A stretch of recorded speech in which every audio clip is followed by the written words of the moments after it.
Mesa CBN, com Roberta Larica.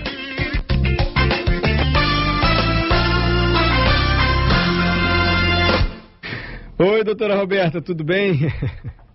Tudo bem, Mário, boa tarde a todos da Rádio CBN, a todos os ouvintes. Eu não sei se é devido à minha faixa etária, mas onde eu vou e paro para conversar com amigos, é o tal de caneta Ozempic, é Mounjaro, é que não sei o quê, que a pessoa fica igual um alfinete, magra e cabeçuda. Tá todo mundo nesse negócio agora, só o preço baratear, hein, doutora Roberta?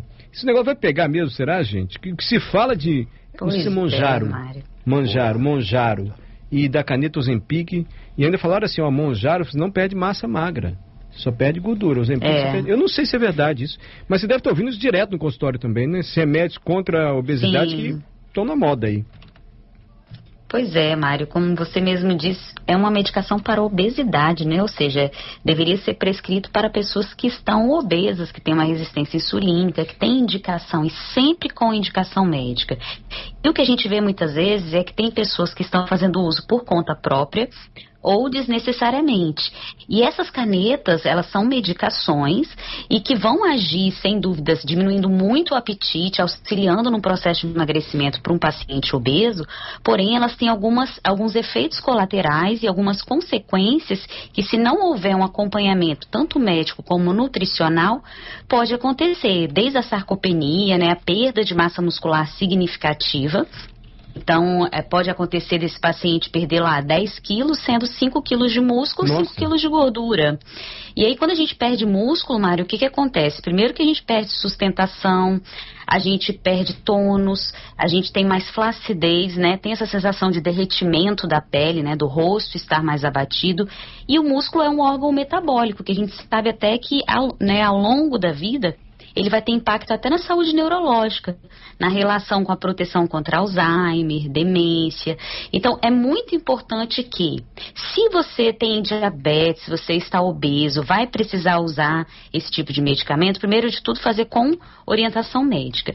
E segundo ponto, precisa ter um acompanhamento do nutricionista. Porque esses pacientes, eles têm que ter uma suplementação de proteína, de creatina, em altas doses, tá, Mário? Olha. De colágeno, de substâncias que são precursoras da síntese de músculo, da função mitocondrial, que essas pessoas sentem muita fadiga.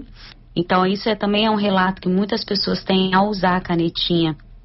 Perda de peso rápida, ou seja, perda de massa muscular, e a perda de energia, uma fadiga extrema. Por quê? Porque como não come, essa pessoa ela entra em desnutrição, né, Mari? Então mas precisa haver uma suplementação. Saúde, né? Hein, doutora? Então, assim, se é um paciente obeso, faz uso da medicação com orientação médica, faz a dieta direitinho, com alto teor de proteína, suplementos polivitamínicos para suprir essa deficiência, suplementos para saúde intestinal, para a parte digestiva, aí ok, Mário, aí é seguro, sabe? Mas o que a gente vê realmente é pessoas usando sem a devida orientação. E aí isso pode sim trazer consequências muito graves para a saúde, Mário. Pelo tom da sua participação aqui, eu vejo que é um tom de alerta. Doutora, a senhora está preocupada porque tem muita gente tomando isso sem nenhum cuidado, né? Sem dúvidas, Mário. Eu tenho visto isso, assim, na clínica com frequência, tá? Sabe aquela coisa de passa a receita de um amigo pro outro? É isso mesmo. Emagrecimento rápido, é a tal da fórmula mágica, né? Que infelizmente está se usando uma medicação que é tão moderna para muitas vezes até reduzir o risco desse paciente para uma bariátrica. A gente está falando de pessoas obesas, Mário, pessoas que têm risco de vida, risco de saúde grave. Então, são pacientes que vão precisar usar esse tipo de medicamento para não ter que ir para uma cirurgia ou para não ter uma consequência grave. Não é uma pessoa que tem 4 quilos para perder, 5 quilos para perder, que pode ir para academia, malhar, fazer dieta, né? E não ter essas consequências para a saúde. Então, fico alerta aí, né, gente? A fórmula mágica, acho que ela sempre existiu, sabe? Antigamente tinha os inibidores de apetite, né? Depois veio a sibutramina, enfim, cada hora, né, surge uma medicação nova com esse foco. Agora, infelizmente, não existe ainda a medicação que emagrece e ganha saúde. Essa não existe ainda, né? Para que você ganhe massa muscular, não tenha desnutrição, não tenha deficiência nutricional. Então, cuidado, pega leve, pessoal. Bom alerta, pega leve, procura um médico e um nutricionista, porque isso virou moda. Tá todo mundo falando e tem gente assustada também, porque tem gente igual um alfinete. Corpo seco e a cabeça... É verdade, mano. É verdade, é um comentário geral que a gente está vendo dessas canetas, Ozempic, se não me engano, Monjaro. Tá aí o remédio, pode ser muito útil para quem precisa, de fato. Doutora Roberta, tem hora certa para comer muito? Ou comer muito nunca, gente, assim, mas para a gente comer mais. Ou alguém que pode comer, né, Mário? Pode, exatamente.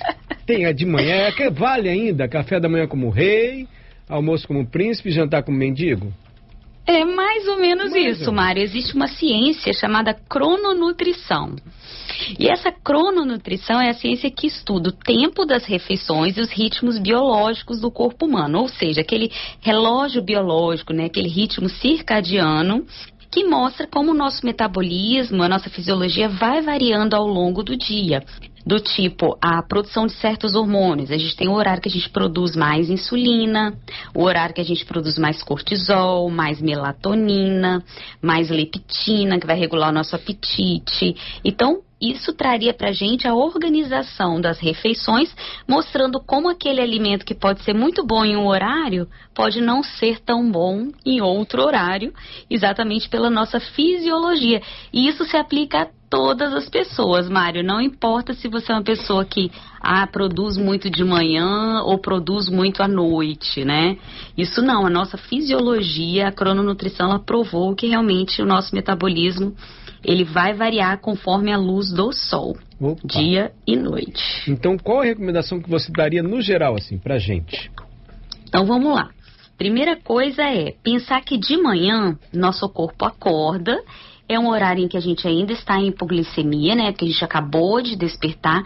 Mas é o momento em que o nosso corpo vai produzir cortisol, que é aquele hormônio, que é o hormônio do estresse, mas que também é o hormônio da sobrevivência, vai produzir mais testosterona, que são aqueles hormônios que vão te dar força. Então vamos pensar numa pessoa que acorda na roça para plantar, para colher, né? Para fazer exercícios de força. Ou seja, o período da manhã é o horário que o corpo foi programado fisiologicamente para isso. Então, isso traz uma discussão aí, Mário, com a história do pessoal do jejum. Porque a crononutrição critica o fato da gente pular o café da manhã. Porque destaca o café da manhã como a refeição mais importante do dia. Exatamente porque a gente precisa de mais carboidratos, proteínas e gorduras nesse horário para a produção de energia, para a produção desses hormônios, para que a gente possa realizar as nossas atividades de força. Entendi. Então fazer o jejum não seria recomendável. Então não seria recomendado. Agora, olha só. Eu já defendi jejum aqui na CBN, né? A gente sabe que o jejum ele é milenar. E aí, assim, eu trago para o que eu acredito, né? No que eu vejo na ciência e na minha linha de trabalho. Que é o quê? O jejum, ele é uma potente estratégia para a gente tirar o corpo da zona de conforto. Ou seja, você dá aquele susto no corpo para adaptação metabólica. Então, vou tirar um dia da semana para fazer jejum, 2 dias da semana para fazer jejum, com intervalos de 3 dias entre eles. Aí é legal. Agora, pensando em longevidade, em base alimentar, para a vida saudável, a crononutrição destaca que o café da manhã, sem dúvidas, é uma refeição muito importante para comer. Então, primeira coisa, tá? O café da manhã como um rei, Mário. E como você falou dos hormônios que a gente libera, o hormônio do estresse, mas também que deixa a gente mais ativo, o hormônio, a testosterona, e a gente comeria mais proteína, mais carboidrato. O que valorizar no café da manhã? Isso aí, a gente poderia comer isso aí. De um tudo. Mais carboidratos, proteínas e um pouco de gordura. Então, por exemplo, comer uma batata doce, um inhame, um pão integral, uma banana da terra como carboidratos, uma proteína do tipo ovos mexidos, ou um queijo, ou um iogurte proteico. E aí a gente pode adicionar uma gordura boa, umas castanhas, uma granola, umas sementes, ou um azeite no pão, ou um pouquinho de manteiga. É um horário interessante para fazer essas combinações, esses grupos alimentares. Doutora Roberta, tem uma dúvida. Pode perguntar, Adalberto. Aproveitando que você estava falando do café da manhã, eu já vi relatos de pessoas que falam assim, nossa, eu vou caprichar ali no café da manhã e vou pular o almoço, por exemplo. A pessoa às vezes está viajando, quer aproveitar aquele café da manhã de um hotel, né, tão farto ali. Essa estratégia é boa ou não é? De você realmente ali se empanturrar, como a gente pode dizer, ali no café da manhã e pular o almoço?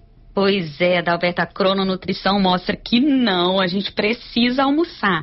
Inclusive, os artigos mostram que pessoas que almoçam mais cedo, elas têm um melhor peso, uma manutenção melhor de peso. Opa. Pessoas que tendem a almoçar mais tarde, tendem a acumular uns quilinhos a mais. Mesmo tomando café da manhã? Almoçou mais Mesmo cedo tomando melhor? café da manhã.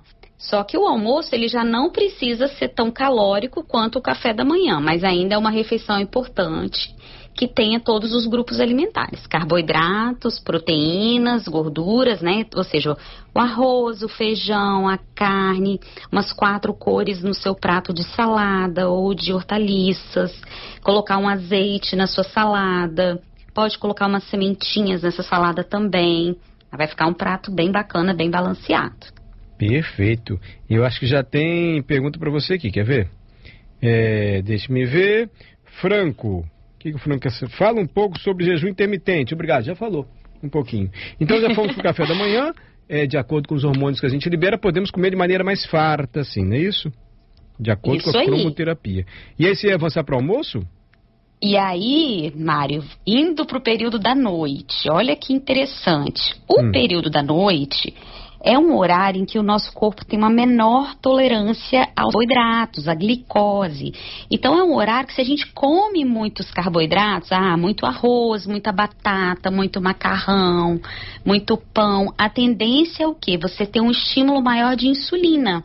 E a insulina é aquele hormônio que vai captar a glicose e armazenar, né? Ou seja, tem mais facilidade de engordar, mais facilidade de jogar carboidrato para dentro do músculo também, pensando aí num atleta que de manhã vai fazer atividade física, mas que a longo prazo, se eu começo a comer muitos carboidratos à noite, eu começo a estimular muito insulina, ou seja, mais depósito de gordura, mais depósito de glicogênio muscular, mas eu também começo a afetar a produção da melatonina, que é o hormônio do sono, porque a insulina e a melatonina, elas não se dão bem.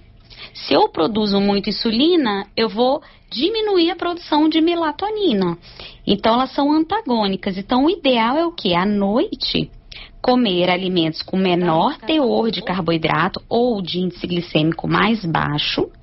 Por exemplo, se for comer uma batata doce, um inhame, um arroz, priorizar o arroz integral, uma quantidade menor de batata, de inhame do que o almoço.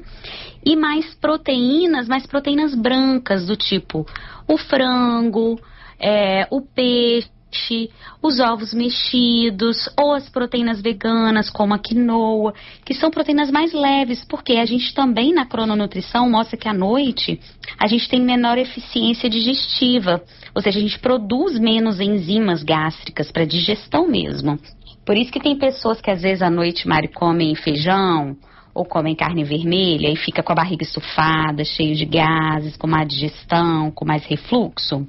Sim. Por isso, porque à noite a gente tem uma menor eficiência digestiva. Então, deveria ser uma refeição mais leve, de preferência com alimentos cozidos, que é até o que a medicina chinesa defende. Então, assim, se for fazer cenoura cozida, um brócolis cozido, uma couve refogada, ao invés de fazer a salada crua à noite, que vai depender de mais enzima digestiva por ser mais fibrosa, mais difícil de digerir também. Entendi. Tem mais perguntas para você, doutora Roberta. Dá para fazer antes do Repórter CBN, Murilo? Daqui a pouquinho pode ser? Você espera um minutinho só o Repórter CBN? Claro, vamos lá. Eu vou deixar adiantado aqui. O Enio, não nem pergunta, é comentário. Fiz um jejum de 3 dias, monitorando a glicose, tomando isotônico. Estava com açúcar alto, cerca de 200. Quando fiz o jejum, baixou para 80. E o Beto, o jejum você recomenda é 0, doutora? Sem café, sem almoço, com algum desses? Ou totalmente 0, sem comer nada? Coca-Cola 0 ou normal? Qual é a pior? Daqui a pouco a doutora Roberta volta. Voltamos com a nutricionista Roberta Larica. Sempre chegam muitas perguntas para a doutora Roberta. Você quer complementar o seu comentário ou já vou para os comentários dos ouvintes, doutora? Então, Maria, e só para fechar, rapidinho, a crononutrição, ela defende o jejum de 12 horas. tá? Que seria exatamente o intervalo entre a última refeição do dia, ou seja, o jantar. Vamos supor que você vai jantar às 19 horas, voltar a comer às 7 horas da manhã. Exatamente para que nesse período a gente consiga ter todo o trabalho de limpeza do fígado, de desinflamação, de reestruturar, né, toda a nossa saúde digestiva, hormonal, imunológica, enfim. Tá? E o impacto disso tudo, dessa bagunça, Mário, que a gente faz, na verdade, se a gente for pensar aí, tem vários erros na nossa alimentação, né? Até porque nós temos uma vida que não é algo, né? A vida das pessoas não é algo, né, linear, né? A gente tem dias que a gente dorme mais tarde, dias que acaba comendo em um outro horário. Então, gente, eu estou trazendo para vocês o que tem na ciência. Não quer dizer que necessariamente a gente consiga 100% das vezes fazer isso, né? Mas essa desorganização é o que justifica na crononutrição os processos de inflamação, de obesidade, de aumento de peso, aquela gordurinha abdominal, enfim, outras consequências que vêm para a nossa saúde também. Você disse que com orientação e dependendo do paciente, quando você recomenda o jejum, você disse que, olha, a cada 3 dias faz um jejum assim. E o Beto pergunta, quando você recomenda, de acordo com a necessidade de cada um. O jejum que você recomenda é 0, sem café, sem almoço, ou com alguma dessas refeições assim? Então, Mário, quando a gente fala de jejum, seja de 12 horas, 16, 18 horas, ele é totalmente 0 alimentos, mas pode ser consumido água, chá e café sem adoçar, né? Não pode ter nem adoçante nem açúcar na composição, porque isso quebra jejum. Então, qualquer carboidrato, proteína ou gordura, qualquer coisa que tenha caloria, vai quebrar o jejum ali, tá? Então, seria 0. Uma dica, se você vai fazer um jejum de 16 horas, por exemplo, né? Jantou e depois no dia seguinte vai só almoçar para completar 16 horas. Evite fazer atividade física nesse período da manhã que você está em jejum. Porque pode ser que você se sinta mal e a chance também de perder massa muscular é muito grande. Então, esse jejum intermitente de 16... Oi, Mário. Explica isso melhor, doutora. Mesmo fazendo musculação, a pessoa pode vir a perder massa se estiver no jejum? Isso aí, porque ela está sem substrato energético para aquele músculo, Mário. Você vai fazer o exercício em jejum e após o exercício, que você deveria ingerir uma proteína, um aminoácido, você não vai estar comendo nada. Então você vai ficar mais horas ainda esperando até a hora do almoço, sem colocar nutrientes para dentro. Então a tendência é o quê? O músculo se degradar para fornecer energia para o corpo, para o cérebro, sabe, Mário? Então, é outra coisa, inclusive, assim, o ouvinte falou que ele fez um jejum, acho que de 3 dias, não foi isso?